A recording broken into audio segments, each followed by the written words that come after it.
নমস্কার, দেখছেন talk to Bangla. আমি অভিষেক রয়েছে প্রদর্শক। এই মুহূর্তে যে খবর নিয়ে উপস্থিত হয়েছি, রাহুল গান্ধী যে কথাটা বলেছিলেন সেই কথা অনুযায়ী যে এই মুহূর্তে কংগ্রেস চলতে চাইছে 2029-এর জন্য, তারা যে তাদের পথটাকে মসৃণ করতে চাইছে সেটাই কিন্তু এই মুহূর্তে বোঝার মতন একটা বিষয়। তার কারণ 2029 আর বাকি 3 বছর এবং 3 বছর পরবর্তীতে ভারতবর্ষে পরবর্তী লোকসভা নির্বাচন এবং যার মাধ্যমে ঠিক হবে পরবর্তী সরকারে কে থাকবেন 34 পর্যন্ত। কিন্তু তার আগে রাহুল গান্ধী গুটি সাজাচ্ছেন এবং গত 1 মাসের মধ্যে সেই ধরনের ঘটনা কিন্তু বারংবার সামনে উঠে এসেছে এবং সেই ধরনের কিছু ঘটনাই আজকে এই মুহূর্তে আপনাদের সামনে রাখবো। 129 খানা একদম সিট, তো সরাসরি 5খানা রাজ্যে রাহুল গান্ধী কোথাও কিন্তু সেটার উপর কাজ করছেন।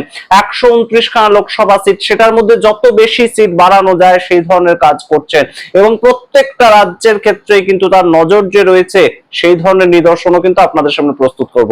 তাই শেষ অবধি দেখুন, এই ভিডিও অত্যন্ত গুরুত্বপূর্ণ কিছু ভিডিও আমরা তৈরি করছি এই মুহূর্তে এবং অবশ্যই তার মধ্যে এটা অন্যতম যে দেশের রাজনীতির ক্ষেত্রে অন্যতম একটা বড়সড় বদল কিন্তু কংগ্রেস আনতে পারে। বিজেপি বিরোধিতা মানেই কংগ্রেস, সেই জায়গাটা কিন্তু রাহুল গান্ধী খুব ভালোভাবে এই মুহূর্তে সবার সামনে প্রজেক্ট করতে চাইছেন। সেই সমস্তটাই নিয়ে আজকের এই বিস্তারিত ভিডিও। তার আগে অবশ্যই টক টু বাংলা ইউটিউব চ্যানেলটিকে সাবস্ক্রাইব করুন, এই ভিডিও দেখুন শেষ অবধি স্কিপ না করে, কারণ অত্যন্ত গুরুত্বপূর্ণ কিছু ইনপুটস আপনাদের সামনে প্রস্তুত করব।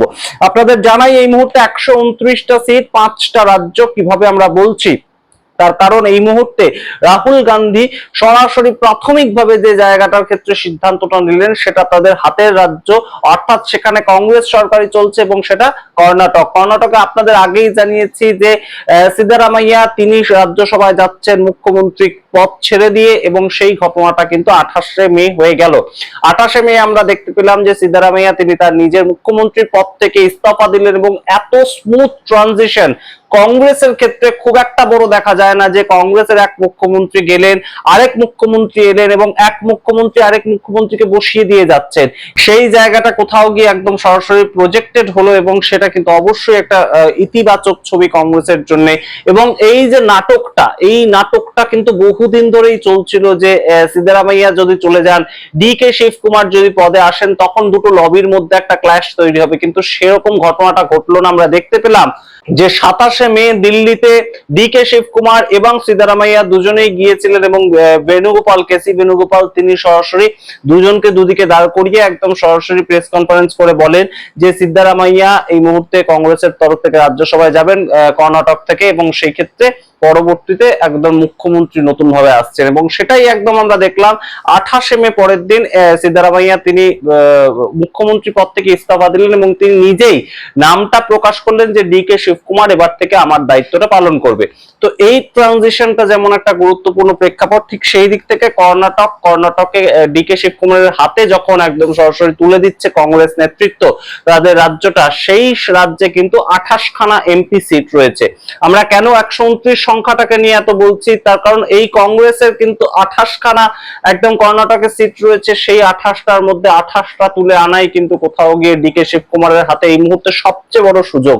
তিনি 3টে বছর সময় পাচ্ছেন, পরবর্তী লোকসভা ভোটের আগে তিনি 3টে বছর সময় পাচ্ছেন এবং সেই ক্ষেত্রে কংগ্রেসের অন্যতম একজন গুরুত্বপূর্ণ সৈনিক ডি.কে. শিবকুমার, যিনি চাণক্য হিসেবে কংগ্রেসে পরিচিত, বিভিন্ন রাজ্যে ভোট ম্যানেজমেন্ট করার ক্ষেত্রে তাকে পাঠানো হয়, সেই ডি.কে. শিবকুমার নিজের রাজ্যে ঠিক কতটা কাজ করতে পারবেন সেটা দেখা যাবে কিন্তু 2029-এ আর তার যে 28টা লোকসভা সিট রয়েছে সেই ক্ষেত্রে, এবং সেই দায়িত্বটা তাকে দিচ্ছে। এবং অন্যদিকে তেলেঙ্গানা এই মুহূর্তে আপনারা জানেন যে অন্ধ্রপ্রদেশ থেকে ডিভাইড হয়ে যাওয়া নবগঠিত একটা রাজ্য এবং সেই ক্ষেত্রে 17খানা সিট রয়েছে। আপনারা জানেন রেমন্ত রেড্ডি তাকে কয়েকদিন আগেও কিন্তু দেশে প্রধানমন্ত্রী নরেন্দ্র মোদী একটা কার্যক্রমে বলেন যে আপনি আমাদের সঙ্গে চলে আসুন, কিন্তু তার পরবর্তীতে রেমন্ত রেড্ডি একদম সরাসরি যেটা ঘোষণা করেন, কংগ্রেসের মুখ শুধু নয় ইন্ডিয়া অ্যালায়েন্সের মুখ হিসেবে রাহুল গান্ধীকে প্রজেক্ট করা উচিত এবং প্রজেক্ট করা উচিত ইন্ডিয়া অ্যালায়েন্সের পক্ষ থেকে যে পরবর্তী প্রধানমন্ত্রী হিসেবেও কিন্তু তিনিই কাজ করবেন। সেই জায়গাটা রেমন্ত রেড্ডি একদম সরাসরি ঘোষণা করেন। তার পরবর্তীতে আমরা দেখতে পাই এই মুহূর্তে রেমন্ত রেড্ডি তার সঙ্গে রাহুল গান্ধীর যে সম্পর্ক সেটাও কিন্তু অত্যন্ত ভালো একটা সম্পর্ক। তো সেই জায়গা থেকে রেমন্ত রেড্ডির কাঁধেও বহু দায়িত্ব দেওয়া হচ্ছে যাতে তার রাজ্যের 17টা লোকসভা সিট তিনি একদম সরাসরি নিয়ে আসতে পারেন। তার পরবর্তীতে কেরালাম এই মুহূর্তে অত্যন্ত গুরুত্বপূর্ণ একটা ভাইটাল জায়গায় রয়েছে কেরাল্লাম, এবং কেরাল্লামে রিসেন্টলি ক্ষমতা বদল হয়েছে, এলডিএফ সরকার সরে গিয়ে ইউডিএফ সরকার এসেছে এবং সেখানে কংগ্রেস নেতৃত্বের কিন্তু একটা বড় সড় দায়িত্ব রয়েছে। এবং আমরা দেখতে পেলাম যেটা কংগ্রেস নেতৃত্ব একদম কেসি বেণুগোপাল তাকে মুখ্যমন্ত্রী করার মতন একটা প্রেক্ষিত তৈরি হয়েছিল, সেটা নিয়ে আলোচনা চলছিল, বহুদিন সময় নিল কংগ্রেস, কিন্তু তার পরবর্তীতে আমরা দেখলাম যে সতীশন যাকে মুখ্যমন্ত্রী বানালো সেটাতে দুটো মেসেজ কিন্তু তারা সরাসরি দিল। যে সতীশন তিনি সংগঠনের কাজ করছিলেন এতদিন ধরে, তিনি সংগঠনটাকে বৃদ্ধি করেছিলেন এবং এলডিএফ সরকার বামপন্থীদের বিরুদ্ধে মুখ হিসেবে দাঁড়িয়ে তিনি বিরোধিতা করেছিলেন, তার একটা ফলাফল হিসেবে, তার একটা প্রাইজ হিসেবে কিন্তু তাকে তার জায়গাটা দেওয়া, সেটা যেমন একটা জায়গা অবশ্যই কংগ্রেস নিদর্শন সৃষ্টি করলো যে কেসি বেণুগোপাল তিনি কেন্দ্রীয় স্তরের নেতা হলেও তাকে কিন্তু রাহুল গান্ধী একদম যে প্রাইস পোস্টিং দিয়ে দেয়া সেটা কিন্তু করলেন না। সেই জায়গা থেকে সতীশন তাকে এই দায়িত্বটা দেওয়া, এবং এই কেরালামে 20খানা সিট রয়েছে কংগ্রেসের, এবং যেটা জিততে পারে কংগ্রেস, অর্থাৎ সামগ্রিকভাবে 20খানা লোকসভা সিট রয়েছে, সেটাও কিন্তু কংগ্রেস ওটার ওপর গুরুত্বপূর্ণভাবে একদম প্রজেক্ট করবে। সরাসরি কর্ণাটকের দিকে তাকালে আমরা বুঝতে পারি যাদেরকে মুখ্যমন্ত্রী বানানো হলো তারা কিন্তু অবশ্যই কংগ্রেসের জন্য স্যাক্রিফাইস করেছে এত বছরের পর বছর, সেই জায়গা থেকে কংগ্রেস তাদেরকে কিন্তু একদম সরাসরি প্রাইস পোস্টিংটা দিল। আমরা দেখতে পেয়েছি ডিকে শিব কুমার তখন 2019 সালে তিনি বিজেপির বিরোধিতা করতে গিয়ে তিহার জেলে পর্যন্ত থেকেছেন, তিহার জেলে থাকার পরবর্তীতেও কর্ণাটকে কিন্তু তিনি ফিরে এসে রাজনীতিটা করেছেন কংগ্রেসের হয়ে, তিনি বিজেপি জয়েন করেননি, তো সেইটার কোথাও গিয়ে একটা প্রাইজ হিসেবেই কিন্তু ডিকে শিব কুমার রাজ্যের মুখ্যমন্ত্রী হচ্ছেন। এবং অবশ্যই এই যে সতীশন যাকে কেরালামের মুখ্যমন্ত্রী বানানো হয়েছে তিনিও কিন্তু সরাসরি তার নিজের অভিজ্ঞতার ভিত্তিতে রাজ্যের মুখ্যমন্ত্রিত্বটা পাচ্ছেন। তো সেই জায়গা থেকে এই মুহূর্তে আরেকটা গুরুত্বপূর্ণ রাজ্য কিন্তু দক্ষিণ ভারতে যেটা, সেটা হচ্ছে যে তামিলনাড়ু। তামিলনাড়ুতে এই মুহূর্তে বিধানসভায় মাত্র 5টা সিট পেয়েছে কংগ্রেস, এবং তারা নতুন একটা স্ট্র্যাটেজি নিয়েছে যেটা একদম ডিএমকে থেকে সরে এসে তারা টিভিকে কে সাপোর্ট করেছে, এবং টিভিকে কে সাপোর্ট করে 59 বছর পর তারা মন্ত্রিত্ব পেয়েছে, একদম সরাসরি ক্ষমতায় আসতে পেরেছে। এর আগে পর্যন্ত তারা ক্ষমতায় কিন্তু ছিল না, দুজন এই মুহূর্তে মন্ত্রিত্ব পেয়েছে। তাই কংগ্রেসের একটা এই মুহূর্তে প্রেক্ষিত রয়েছে যে তারা তাদের সংগঠনটা বৃদ্ধি করবে, যেহেতু ক্ষমতায় রয়েছে তারা, তাদের সরকার চলছে, কংগ্রেস বলতেই পারে এখন আমাদের সরকার চলছে, টিভিকে সরকার চলছে মানে আমাদের সরকার চলছে, তাই সেই জায়গাটায় তারা তাদের সংগঠন বৃদ্ধি করার একটা সুযোগ রয়েছে। এবং অবশ্যই এই মুহূর্তে যেভাবে একদম টিভিকে সঙ্গে তারা জোটবদ্ধ হয়ে লড়াইটা করছে এবং লড়াইটা পরবর্তী ক্ষেত্রেও হবে, তেমন ভাবে একদম সরাসরি টিভিকের পক্ষ থেকে জানানো হয়েছে, কংগ্রেসের পক্ষ থেকে জানানো হয়েছে, সেটাও কিন্তু তাদের কাছে একটা বড় সড়ো প্রেক্ষিত যে টিভিকে জিতুক কিংবা কংগ্রেস জিতুক এই লোকসভার ক্ষেত্রে অবশ্যই তামিলনাড়ুতে 28টা সিট রয়েছে, এই 28টা সিটের ক্ষেত্রে তাদেরকে কাজ করতে হবে, সবচেয়ে বেশি সংখ্যক যতটা পারা যায় তাদেরকে কিন্তু লোকসভা আসন গ্রহণ করতে হবে, কারণ ইন্ডিয়া অ্যালায়েন্সে সেই আসনগুলো যাবে। তো এই সামগ্রিকটা মিলিয়ে কর্ণাটকে 28টা, তেলেঙ্গানাতে 17টা, কেরালামে 20টা এবং তামিলনাড়ুতে 28টা এবং অন্ধ্রপ্রদেশে 25টা। কেন বলছি অন্ধ্রপ্রদেশ, তার কারণ আপনাদের ইতিমধ্যেই জানিয়েছি যে অন্ধ্রপ্রদেশে একটা নতুন ডেভেলপমেন্ট তৈরি হয়েছে, যে অন্ধ্রপ্রদেশে ওয়াইএসআর কংগ্রেস তার জায়গাটা খুব একটা এই মুহূর্তে কিন্তু দেখা যাচ্ছে না, অর্থাৎ বিরোধীর জায়গাটা জগনমোহন রেড্ডির যে জায়গাটা সেটা খুব একটা দেখা যাচ্ছে না, এবং সেই ক্ষেত্রে সেই জায়গাটাই নিতে যাচ্ছে কিন্তু এই মুহূর্তে কংগ্রেস, এবং সেখান থেকেই ওয়াইএস শর্মিলা তাকে রাজ্যসভায় পাঠাচ্ছে কংগ্রেস, এবং সেইখান থেকেই একটা নতুন বিরোধিতার মুখ তৈরি করতে চাইছে। তাই অন্ধ্রপ্রদেশের যে 25টা সিট, এই 25টা সিটের ক্ষেত্রেও কিন্তু কংগ্রেস তাদের পক্ষ থেকে একটা বড় সড়ো বিরোধীর জায়গায় কাজ করবে। এই যে ডেভেলপমেন্টটা, এই ডেভেলপমেন্টটা কিন্তু অবশ্যই গুরুত্বপূর্ণভাবে আমাদের হিসেবে রাখতে হবে। তাই অবশ্যই দক্ষিণ ভারতের 5টা রাজ্য, প্রাথমিকভাবে কর্ণাটক, তারপর তেলেঙ্গানা, তার পরবর্তীতে কেরালা এবং তার পরবর্তীতে তামিলনাড়ু এবং অন্ধ্রপ্রদেশ, এই 5টা রাজ্যে মোট 28, 17, 20, 28 এবং 25 এই সবকটা মিলিয়ে কিন্তু 129টা লোকসভা সিট বেরিয়ে আসে।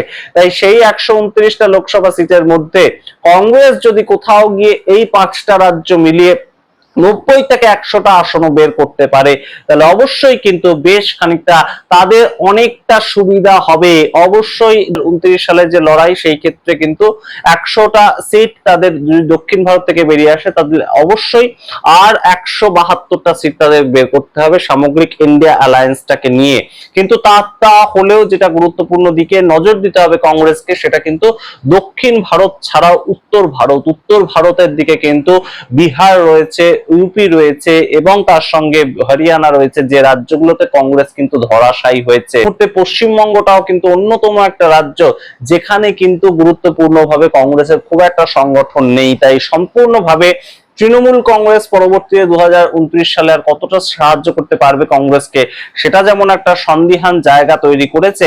এই মুহূর্তে কংগ্রেস যদি উত্তর ভারতের রাজ্যগুলোতেও কনসেন্ট্রেট করতে না পারে, আমরা দেখতে পেয়েছি যে 2024 সালে কংগ্রেস যেখানে খুব ভালো রেজাল্ট করেছিল, একদম আমরা দেখতে পেয়েছিলাম উত্তরপ্রদেশের ক্ষেত্রে, আমরা দেখতে পেয়েছিলাম বিহারের ক্ষেত্রে, সেই জায়গাগুলো যদি কংগ্রেস ধরে রাখতে না পারে তাহলে অবশ্যই রাহুল গান্ধীকে কিন্তু আবারও ধাক্কা খেতে হতে পারে 2029-এর জন্য। তবে রাহুল গান্ধী যে কথাটা বলেছেন তার কর্মী সভার অভ্যন্তরে, যে 2029-এর আগেই আগামী এক বছরের মধ্যে নাকি মোদী সরকার পড়ে যাবে, কিন্তু মোদী সরকার যদি পড়েও যায়, আমরা যদি হাইপোথেটিক্যালি ধরেও নিই সেটা, তাহলে সেই ক্ষেত্রে কার সরকার আসবে? সেই ক্ষেত্রে কি কংগ্রেস শাসিত সরকার আসবে?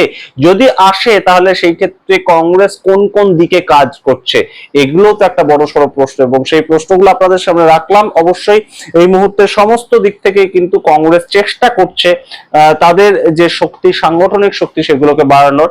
তবে অবশ্যই এই 129টা সিট, তার মধ্যে যদি 100টাও কংগ্রেস আনতে পারে তাহলে 2029-এর লড়াইটা অবশ্যই তাদের হাতে কিন্তু অনেকটাই সাহায্য করবে, যার মধ্যে ইতিমধ্যেই তাদের হাতে কর্ণাটক রাজ্যটা তাদের শাসনে চলছে, তেলেঙ্গানা রাজ্যটা তাদের শাসনে চলছে, কেরালাম রাজ্যটা তাদের শাসনে চলছে, তামিলনাড়ু রাজ্য আংশিকভাবে হলেও তাদের শাসনেই চলছে।